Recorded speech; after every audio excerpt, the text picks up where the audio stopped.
और सीधे लिए चलते हैं आपको वाराणसी, जहां पर मुख्यमंत्री योगी आदित्यनाथ पहुंचे हुए हमारी बात कर रहे हैं, सुनते हैं। के खिलाफ आदरणीय प्रधानमंत्री जी के नेतृत्व में सेकेंड वेव का भी मुकाबला पूरा देश पूरी मजबूती के साथ कर रहा है।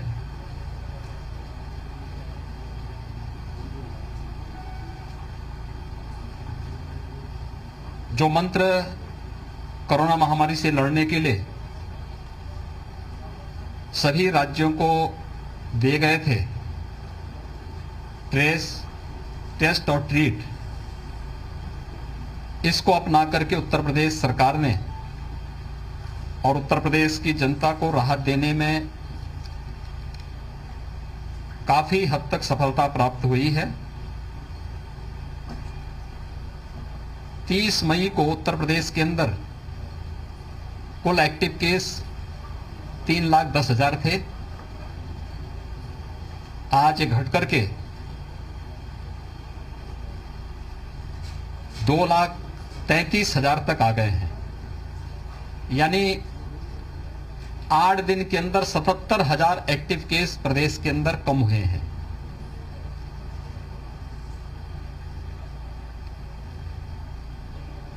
प्रदेश के अंदर सर्वाधिक पॉजिटिव जो केस आए थे कोरोना के, वह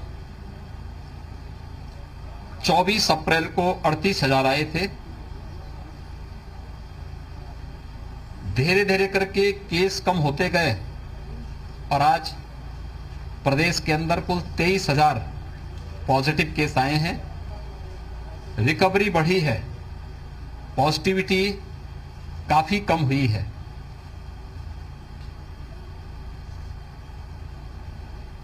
वाराणसी जनपद और वाराणसी कमिश्नरी के भी हम लोगों ने यहां पर समीक्षा ली है और उसमें यहां पर भी आशातीत परिणाम सामने आते हुए दिखाई दिए हैं। पॉजिटिविटी काफी कम हुई है पिछले एक सप्ताह के अंदर, रिकवरी बढ़ी है और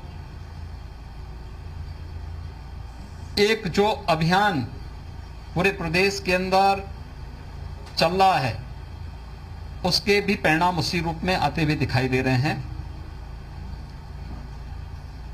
यहां पर पिछले एक सप्ताह में अकेले वाराणसी मंडल में जो एक्टिव केस कम हुए हैं, यह लगभग 9,285 एक्टिव केस कम हुए हैं इस पूरे वाराणसी मंडल में, जिनमें सर्वाधिक 4,500 से अधिक जनपद वाराणसी में है।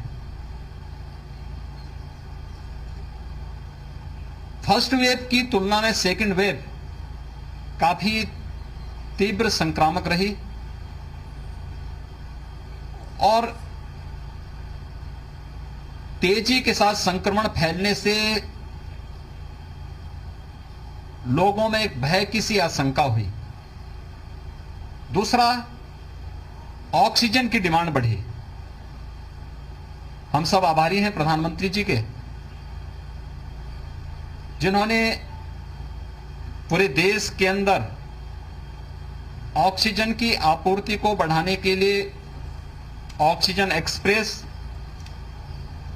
और इंडियन एयरफोर्स के विमानों का उपयोग करते हुए ऑक्सीजन की आपूर्ति को, लिक्विड मेडिकल ऑक्सीजन को हर एक राज्य तक पहुंचाने का कार्य किया। उत्तर प्रदेश की जो कुल ऑक्सीजन की सामान्य दिनों में आवश्यकता होती थी, वह ज्यादातर मेडिकल कॉलेजेस ने अपने यहां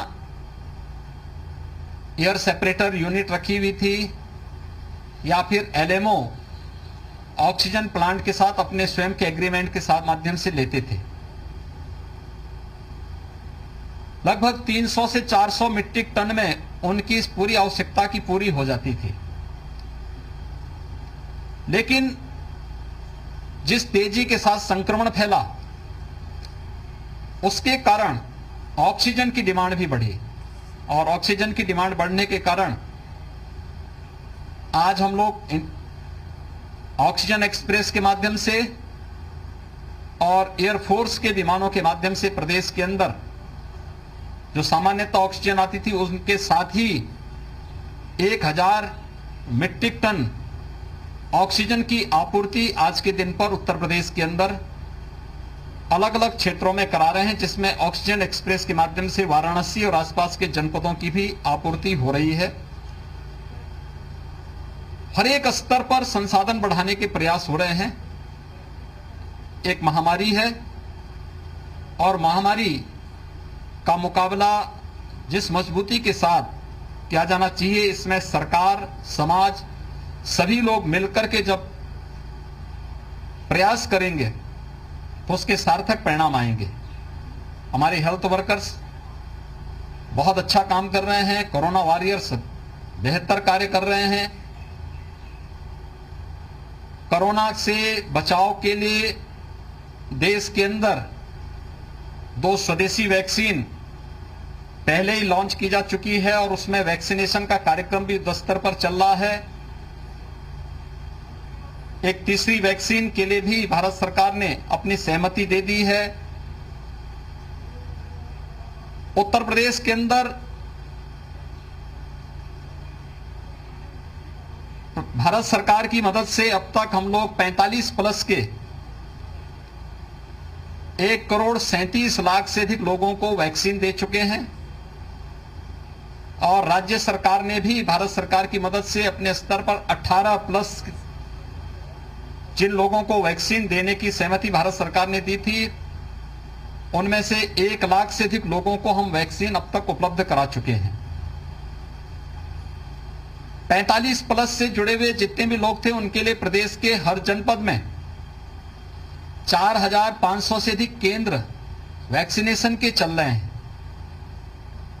प्रारंभ में वैक्सीन की वेस्टेज की शिकायतें आ रही थी, प्रयास था इसे न्यूनतम स्तर तक पहुंचाने के लिए और आज इसे घटा करके 2 से 3% तक करने में सफलता प्राप्त हुई है।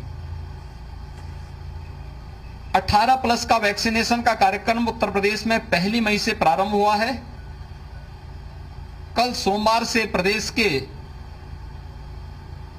18 जनपदों में यानी 17 नगर निगम और गौतम बुद्ध नगर यानी 18 जनपदों में हम लोग वैक्सीनेशन के कार्यक्रम को कल से प्रारंभ करने जा रहे हैं। कल और प्रारंभ करने जा रहे हैं, जिनमें 7 पहले से थे, 11 नए बढ़ाए गए हैं। इनमें अलग अलग जगह सेंटर बनाए जाएंगे और ऑनलाइन रजिस्ट्रेशन की प्रक्रिया के साथ जुड़ करके कोई भी व्यक्ति अपना रजिस्ट्रेशन करवा करके वैक्सीन सेंटर में उनको वहां बुलाया जाएगा, जिससे वैक्सीन की वेस्टेज को रोका जा सके और कोरोना संक्रमण की चेन भीड़ भाड़ के कारण विस्फोटक स्थिति में न आने पाए, इसलिए उसकी चेन को भी रोका जा सके, ब्रेक किया जा सके और हर व्यक्ति को वैक्सीन दी जा सके। इसके लिए सेंटर की संख्या बढ़ाना, हर व्यक्ति को वैक्सीन उपलब्ध करवाना, इस दिशा से भारत सरकार की मदद से पर्याप्त मात्रा में वैक्सीन मिल रही है।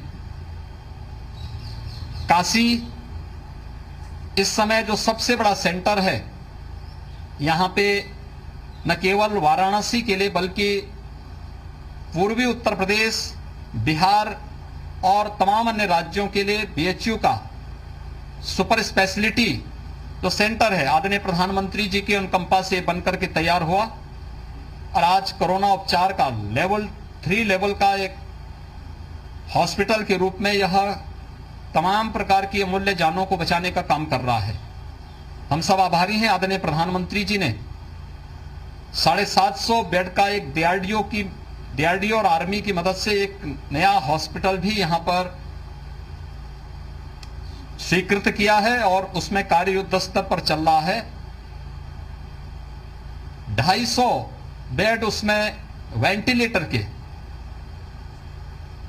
आज के दिन पर युद्ध स्तर पर कार्य करते हुए तैयार हैं और मुझे लगता है कि कल से संभावना है कि कल से वह डीआरडीओ की मदद से, आर्मी की मदद से, आदरणीय प्रधानमंत्री जी के अनुकंपा से कल से यह सेंटर भी यहां पर अपनी सेवाएं देना प्रारंभ करेगा, जिसमें आर्मी से जुड़े हुए जितने भी आर्मी मेडिकल कोर से जुड़े हुए उनके एक्सपर्ट भी हैं, पैरामेडिक्स भी हैं, हाउसकीपिंग स्टाफ भी है।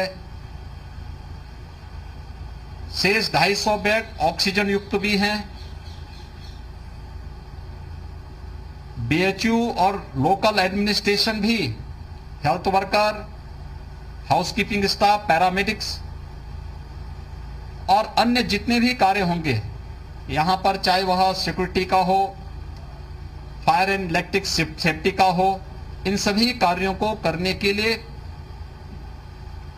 यहां पर पूरी तत्परता के साथ यहां पर मिलकर के आपसी समन्वय के माध्यम से इस कार्यक्रम को आगे बढ़ा रहे हैं। कोरोना संक्रमण की इस सेकंड वेव को रोकने के लिए जो प्रयास हुए हैं उसके सार्थक परिणाम आते हुए दिखाई दे रहे हैं, लेकिन सतर्कता की आवश्यकता है। और मेरी पूरी प्रदेशवासियों से अपील है कि केंद्र और प्रदेश सरकार अपने स्तर पर हर व्यक्ति को हर संभव प्रयास कर रही है, चाहे वह हॉस्पिटल में उपचार की सुविधा हो या होम आइसोलेशन में मेडिकल किट उपलब्ध करा करके उन्हें वहां पर कोरोना से मुक्ति दिलाने में योगदान देने, चाहे वो मेडिकल कंसल्टेशन की सुविधा उन्हें उपलब्ध कराने का हो, टेली कंसल्टेशन के माध्यम से निगरानी समितियां गांव-गांव में जाकर के स्क्रीनिंग का काम कर रही हैं, आरआरटी एंटीजन टेस्ट का काम कर रही हैं और उन्हें मेडिकल किट उपलब्ध कराने का कार्य भी इसके साथ ही संपन्न किया जा रहा है। ये सभी कार्यक्रम जो सरकार के स्तर पर है, सरकार कर रही है, लेकिन हर व्यक्ति कोविड के नियमों का पालन भी करे। कोविड के जो प्रोटोकॉल हैं, खासतौर पर बचाव सबसे महत्वपूर्ण इसका हथियार है। हाई रिस्क कैटेगरी के लोग बाहर ना आए, अनावश्यक कोई भी व्यक्ति बाहर ना आए। घर के बाहर आना ही है तो मास्क और 2 गज की दूरी का पालन करें। जो वैक्सीन दी है, वैक्सीन ऑनलाइन रजिस्ट्रेशन करा करके जिस दिन उन्हें सेंटर में, जिस सेंटर में बुलाया जाए उसी सेंटर में जाकर के हम वैक्सीन ले लें, क्योंकि वैक्सीन अब तक का जो भी हम लोगों ने इसके रिजल्ट देखे हैं, वह जिन्होंने भी वैक्सीन लिया है उन्हें एक सुरक्षा कवच वैक्सीन ने उपलब्ध करवाया है।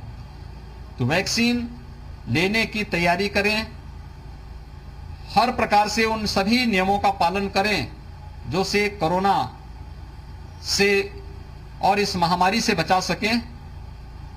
राज्य सरकार, केंद्र सरकार की मदद से पूरी सतर्कता के साथ इस कार्यक्रम को आगे बढ़ा रही है। आप सभी लोग कोरोना के नियमों के साथ जुड़ करके प्रत्येक नागरिक को भी जागरूक कर सकेंगे तो निश्चित ही इसमें सफलता प्राप्त होगी और कोरोना हारेगा, देश जीतेगा। यह इस सेकेंड वेव में भी अब तक के परिणाम उसी रूप में, उसी दिशा में आगे बढ़ रहे हैं और हमें उसे सार्थक करना है। बहुत बहुत धन्यवाद।